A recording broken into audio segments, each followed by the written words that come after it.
안녕하세요, 여러분. 반세경입니다. 오늘은 모든 염려를 주께 맡기라는 제목으로 여러분들과 말씀을 나누도록 하겠습니다. 이 주제도 한 번의 영상으로는 끝나지는 않을 것 같고요. 앞으로 계속해서 하나님의 말씀을 근거로 해서 진리를 공부해보고 또 그것을 각각 어떻게 우리 삶에 적용할 수 있을지 그 적용점도 한번 알아보도록 하겠습니다. 왜냐하면 저도 말씀을 공부하면서 지금 이런 구절들 너의 염려를 다 주께 맡기라. 이는 그가 너희를 돌보심이라. 이런 구절들을 공부할 때 이 말씀대로 하고 싶은데 내 염려를 다 주께 맡기는 것이 어떻게 하는 것인지 그 구체적인 적용에 대해서 저는 항상 궁금했었거든요. 그래서 적용하는 실제적인 방법까지 여러분들하고 나눠보도록 하겠습니다. 요즘은 미디어가 많이 발달했잖아요. 그래서 유튜브나 또는 페이스북이나 트위터나 인스타그램 이런 것들을 통해서 자기의 삶을 드러내는 그런 사람들이 많이 있죠.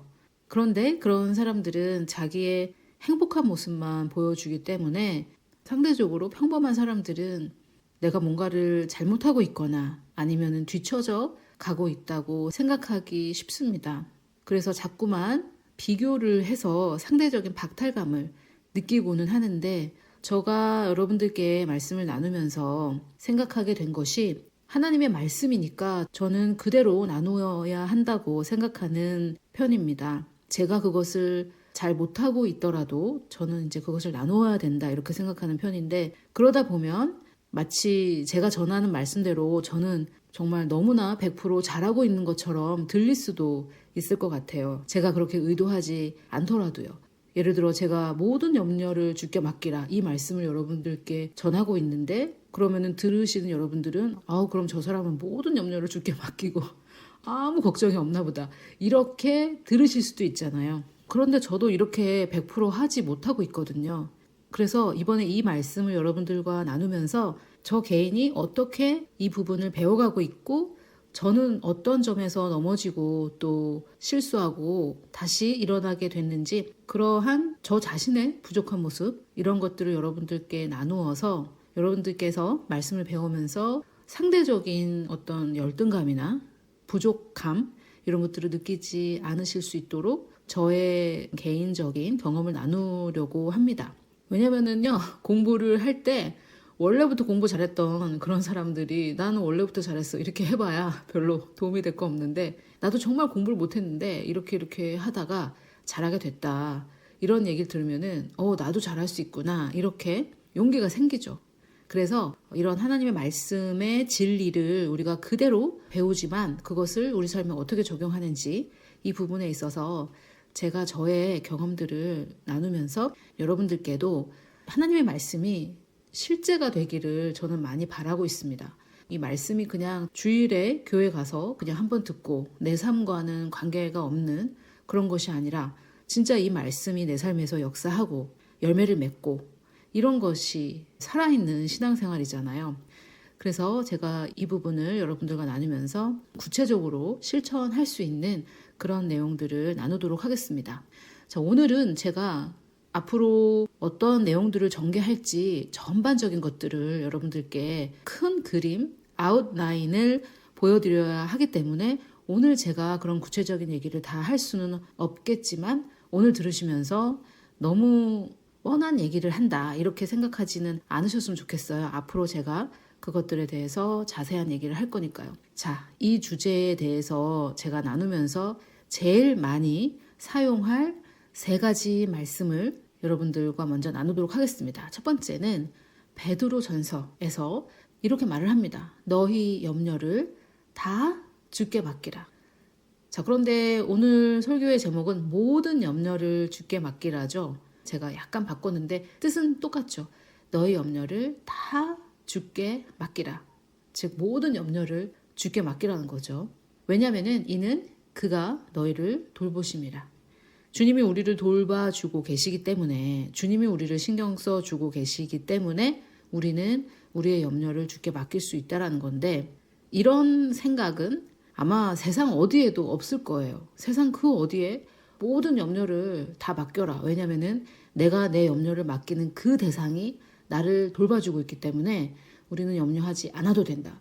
이런 것들을 얘기하는 곳은 정말 교회밖에 없다고 저는 생각을 하고 있습니다. 그러다 보니까 이것을 우리 삶에 적용하는 게, 실천하는 게 정말 너무 어렵죠. 어떻게 하는 건지도 모르겠고, 또 이게 정말 가능한 건지, 내가 염려를 다 주께 맡기고 나는 염려 제로의 삶을 살 수 있는 것인가, 과연 그게 가능한가, 이런 생각도 들지 않아요. 그러나 주님은 베드로 사도를 통해 우리에게 이렇게 말씀하고 계시니까 이것이 가능하다고 우리는 믿어야 되겠죠. 자, 그리고 베드로뿐만이 아니라 바울 사도도 빌립보서를 통해서 이렇게 말했습니다. 아무것도 염려하지 말고 오직 모든 일에 기도와 간구로 너희 구할 것을 감사함으로 하나님께 아뢰라, 이렇게 말을 하고 있어요. 여기에서 지금 보시듯이 개역 한글은 오직이라고 되어 있는데 새로 개정된 개역 개정은 다만이라고 되어 있죠. 그런데 저는 개역 한글을 읽고 자라서 그런지 이 오직이 더 좋은 것 같아요. 좀 더 말씀이 강력한 것 같고, 그래서 이번에는 개역 한글판에 나와 있는 이 번역으로 여러분들과 말씀을 나누겠습니다. 그냥 그 단어 하나만 다른 거예요. 자, 그런데 아무것도 염려하지 않고 기도를 하면, 그렇게 하면 모든 지각에 뛰어난 하나님의 평강이 그리스도 예수 안에서 너희 마음과 생각을 지키시리라고 말하고 있습니다. 그래서 여기서 우리가 알 수 있는 것은 염려와 평강이 서로 반비례한다라는 것을 알 수가 있어요. 염려하는 것과 평강을 누리는 것이 연관이 있는데, 염려를 하면 할수록 평강은 사라지고 염려를 하지 않을수록 평강이 더 커진다라는 그런 공식을 우리가 여기서 만들어낼 수가 있겠죠. 자, 이것을 잘 기억하시고 계속해서 예수님께서 하신 말씀을 한번 보도록 하겠습니다. 예수님은 이렇게 말씀을 하고 계세요. 너희는 마음에 근심하지 말라.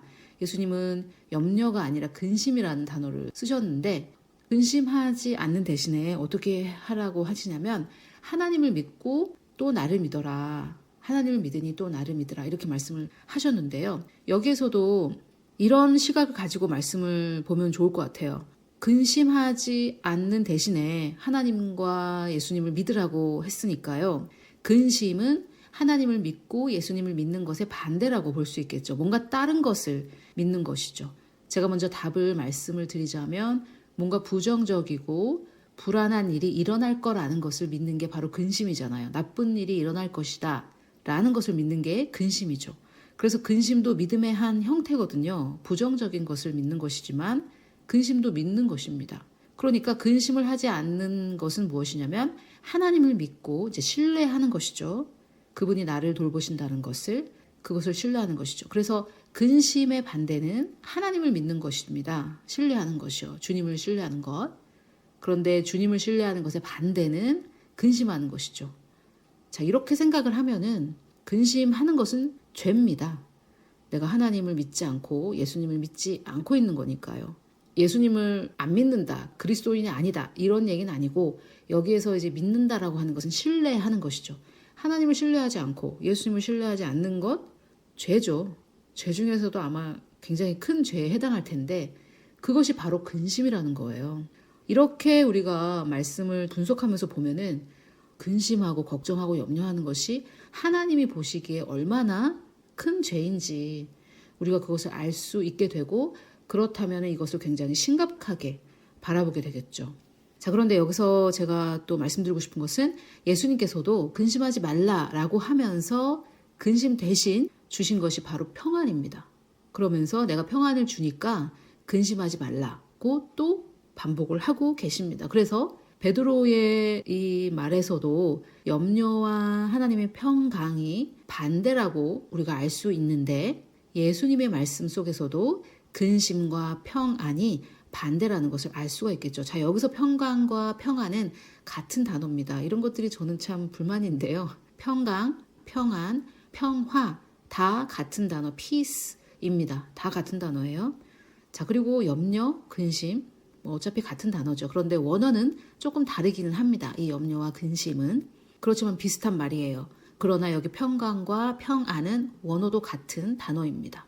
자, 그래서 우리가 바울 사도의 말과 예수님의 말씀을 통해서 알 수 있는 것은 염려 근심의 반대는 평안이라는 것을 알 수가 있겠죠. 그래서 염려하고 근심하면 평안이 사라지는 거고, 평안을 가지려면, 유지하려면 염려와 근심을 하지 말고 주님께 맡겨야 되는 거죠. 자, 그래서 제가 주로 사용하게 될 구절은 이렇게 세 가지입니다.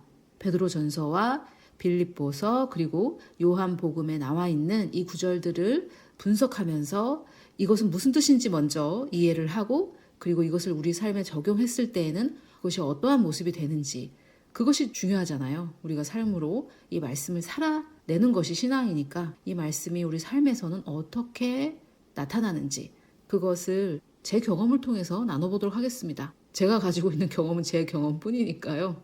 제 경험을 나누고 주로 이제 말씀을 근본으로 하겠고요. 자, 그래서 오늘 이 세 가지 말씀을 통해서 우리가 알 수 있는 게 뭐냐면은, 첫 번째로는 아무것도 염려하지 않는 그 상태, 그것이 가능하다라는 거죠. 자, 여기 좀 들으시면서 자기 개인의 일에 대해서 염려를 하고 계신 분들은 자기가 염려를 하고 있다는 것을 알아요. 그런데 나라 걱정을 하는 분들은 왠지 굉장히 내가 거룩하고 뭔가 자기 문제 걱정에 빠진 그리스도인들보다는 내가 좀 고귀한 것 같고 이런 생각을 할 수가 있거든요. 근데 내 걱정이든 네 걱정이든 나라 걱정이든 다 걱정은 걱정이거든요. 여기에 있어서 저도 유죄죠, 유죄. 너무나 이제 걱정을 많이 하고 그렇게 했는데, 사실 이 말씀들, 제가 소개한 이 세 가지 말씀들을 통해서 우리가 알 수 있는 것은 지금 이 나라 정말 제가 생각할 때는 정말 지금 70년 역사상 가장 걱정스러운 상태가 아닌가 하는데, 아닐 수도 있고 제가 70년을 다 살아보진 않았으니까. 그런데 굉장히 걱정스러운 상태인데 걱정을 안 해도 된다고? 이렇게 우리가 굉장히 의아할 수 있죠.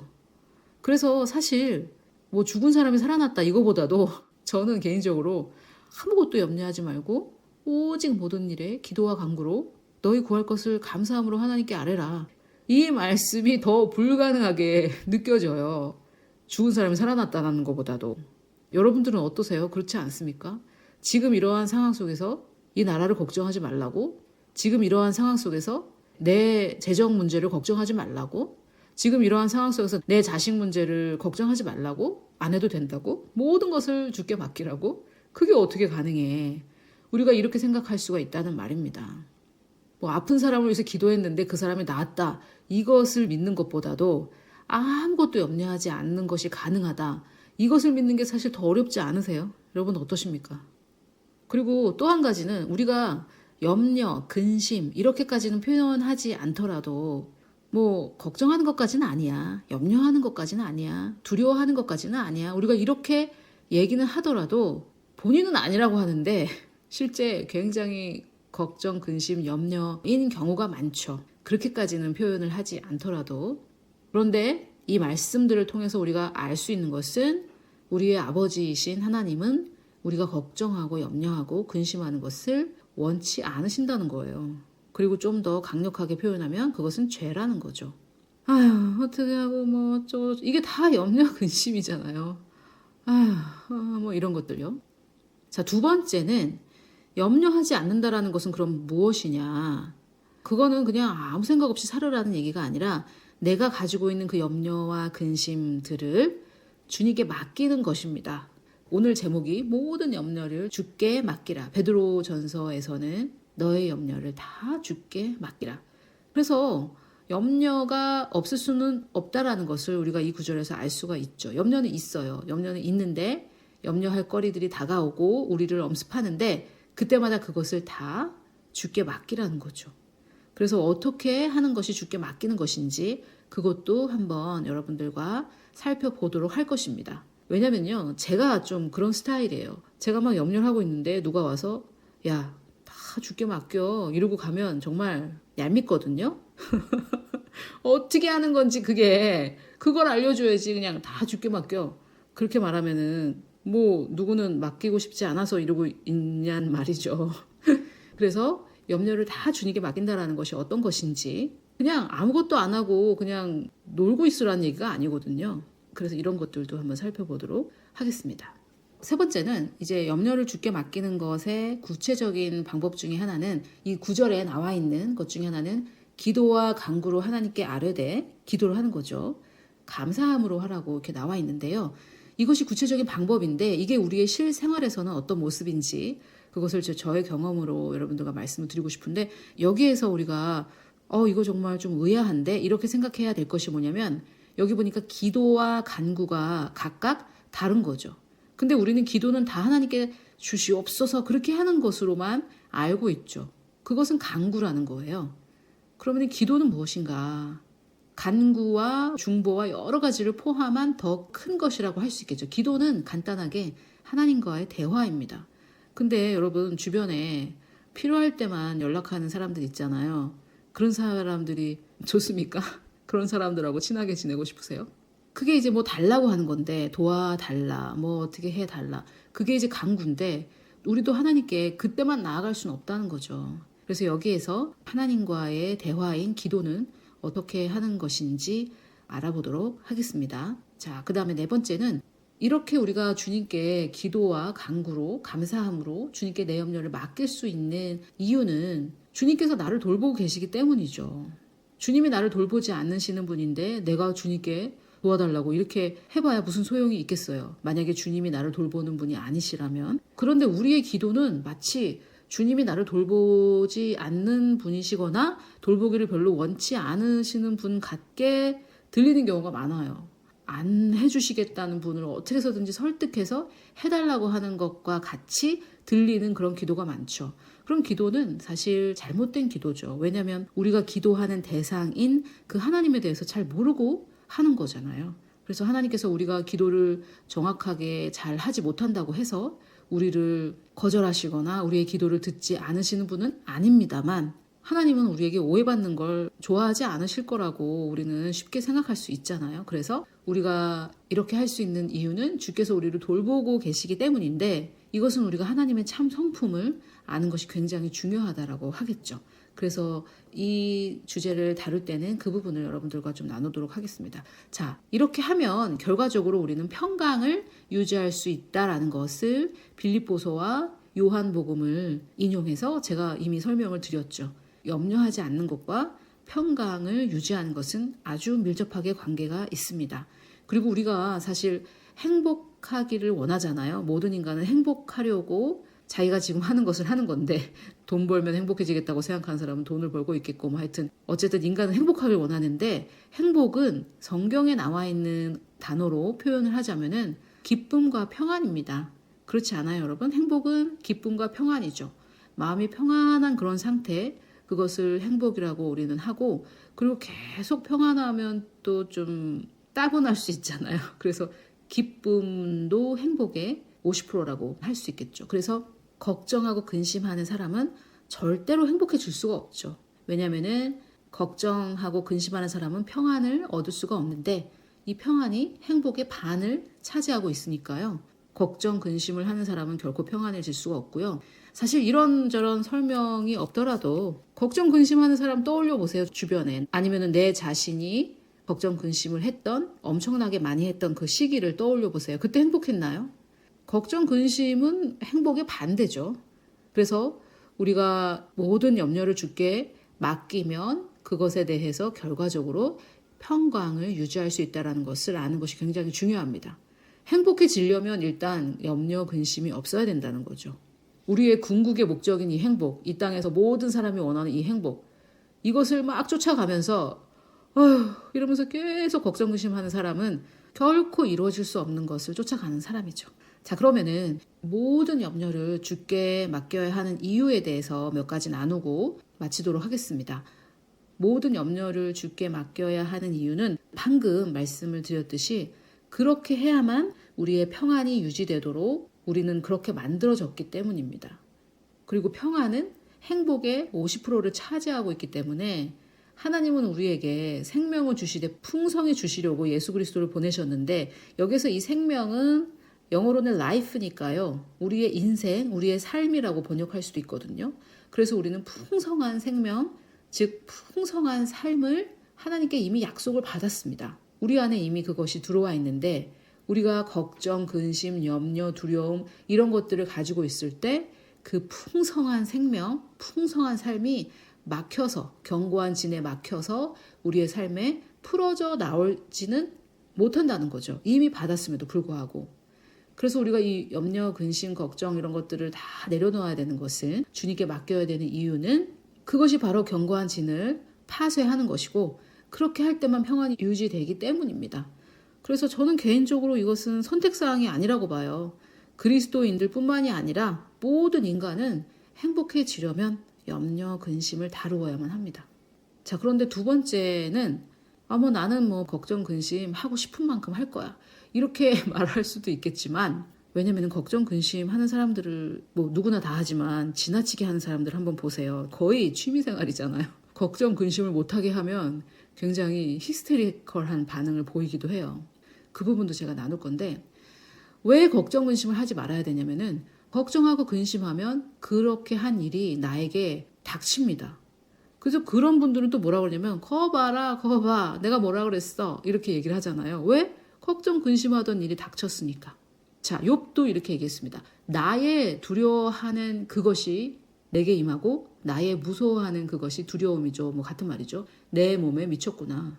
그래서 내가 두려워했던 거, 내가 걱정 근심했던 거 그것이 결국은 나한테 일어났다. 이 얘기를 하고 있죠. 자, 그런데 성경에서는 단 한 군데만 나와 있는 걸 가지고 뭔가 교리를 만들어서는 안 되거든요. 그래서 제가 또 하나 찾았습니다. 예레미야 42장 16절에 보면 너희의 두려워하는 칼이 애굽 땅으로 따라가서 엄청나죠. 따라가서 너희에게 미칠 것이요 너희의 두려워하는 기근이 애굽으로 급히 따라가서 너희에게 임하리니 너희가 거기서 죽을 것이다. 자, 그래서 저는 이제 나라 걱정하시는 분들 조금 이런 점에서 약간 경고를 하고 싶어요. 저는 우리나라가 지금은 이렇지만 결국은 잘 될 것이다라는 어떤 소망의 메시지를 전하는데 우리나라 큰일 났다, 망한다 막 이렇게 얘기하시는 분들 계신데 망한다 이러면 진짜 망해요. 여기 나와 있잖아요. 욥기와 예레미야에서 두려워하던 일이 임합니다. 그러면 우리는 그리스도인으로서 뭘 해야 돼요? 하나님의 약속과 말씀을 믿고 소망하고 믿음을 붙잡고 이런 걸 해야지 망할 겁니다 이러면서 큰일 났다 이렇게 해봐야 아무 소용도 없을 뿐만이 아니라 지금 제가 여러분들과 나눈 이 구절들을 볼 때 그것은 죄라는 거죠. 저도 유죄입니다. 저도 그렇게 했고 지금도 굉장히 많이 걱정될 때가 있어요. 그런데 우리가 이것을 공부하면서 그렇게 하지 말자. 그렇게 하는 것은 하나님께서 원하시는 것이 아니다. 우리가 철저하게 회개하고 돌이키되 그러나 하나님께서 약속하신 것들을 소망하고 그것을 붙잡고 믿음을 붙잡고 하는 것이 우리의 일이다. 우리의 일은 큰일 났다 망한다 이런 것이 아닙니다. 자, 그런데 이 두려워하던 일들, 근심 걱정하는 일들이 일어나는 이유는 뭘까요? 제가 앞서도 말씀드렸다시피 거 봐라 내가 뭐라 그랬어 그런 사람들 예언자죠. 예언자.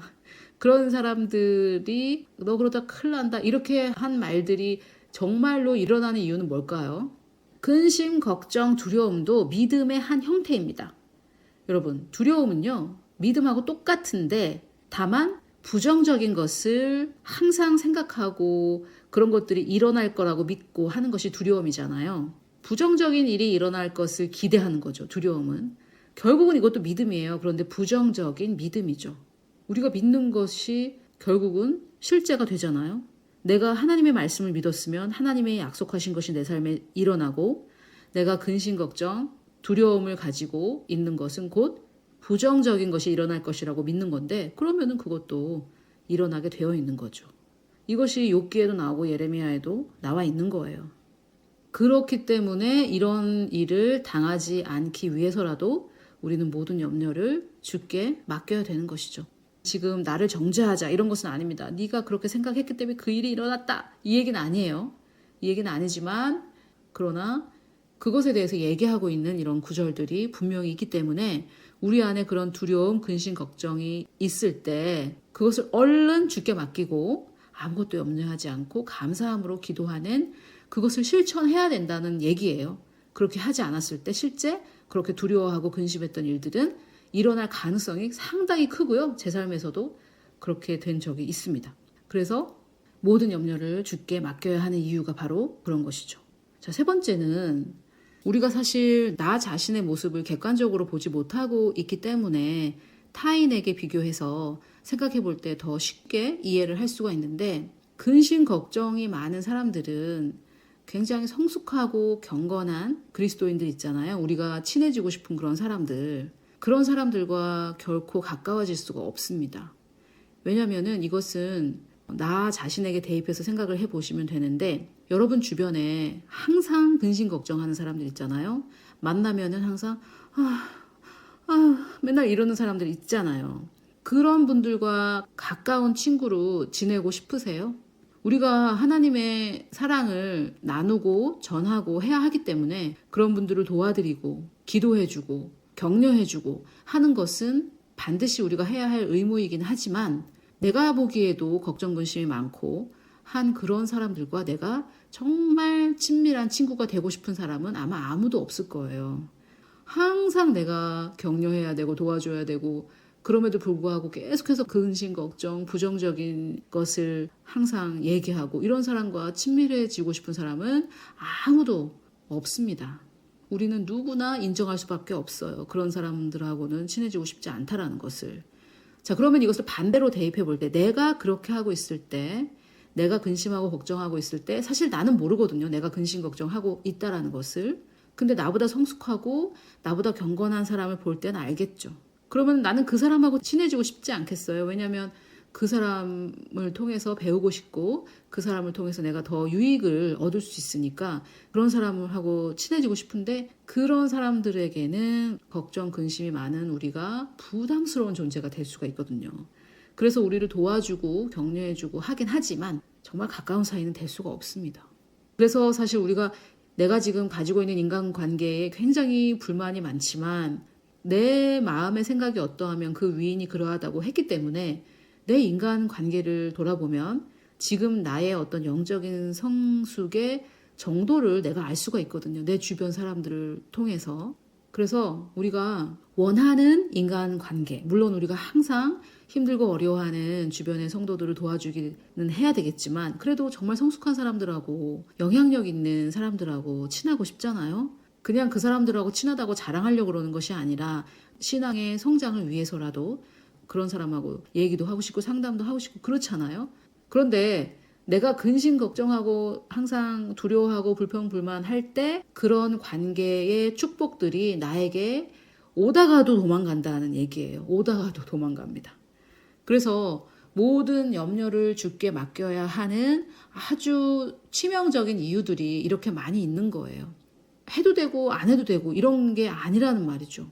그래서 물론 여러분들께서 이것을 클릭을 하셨다라는 것은 모든 염려를 주께 맡기고자 하는 분들이라고 저는 믿습니다. 오늘 제가 나눈 것 중에 정말 중요한 것은 아무것도 염려하지 않는 것이 가능하다라는 거죠. 만약에 우리가 이렇게 믿지 않는다, 아무것도 염려하지 않는 것이 가능하다, 이렇게 믿지 않는다면 이 모든 염려를 주께 맡기라, 이 말씀은 제가 뭐 시리즈를 10개를 하든 100개를 하든 아무런 소용이 없겠죠. 첫 단추가 잘못 껴졌으니까요. 그래서 오늘 제가 굉장히 강조하고 싶은 것은, 먼저 우리의 마음 자세는 하나님께서 말씀하신 것이니까 이것은 가능하다. 내가 아무것도 염려하지 않는 그 상태는 가능하다. 여기에 여러분들의 마음을 맞추셔야 되고요. 그리고 제가 숙제 아닌 숙제를 하나 내어드린다면은, 오늘부터 다음 주까지 여러분들께서 하루의 삶을 이렇게 사시면서 염려, 근심, 두려움 이런 것들이 없는 삶을 한번 생각해 보세요. 염려, 근심, 두려움이 없는 삶. 이것을 좀 의식적으로 좀 생각을 해보세요. 뭐 휴대폰에 알람을 설정해 놓는다든지 해서 한번 의식적으로 이것은 염려, 근심은 아닌가? 두려움은 아닌가? 이렇게 의식적으로 한번 생각해 보세요. 그러면서 이 염려, 근심을 내려놓고 모든 것을 주께 맡기는 삶은 어떤 모양일까? 어떤 모습일까? 이것을 한번 생각해 보시면 좋겠습니다.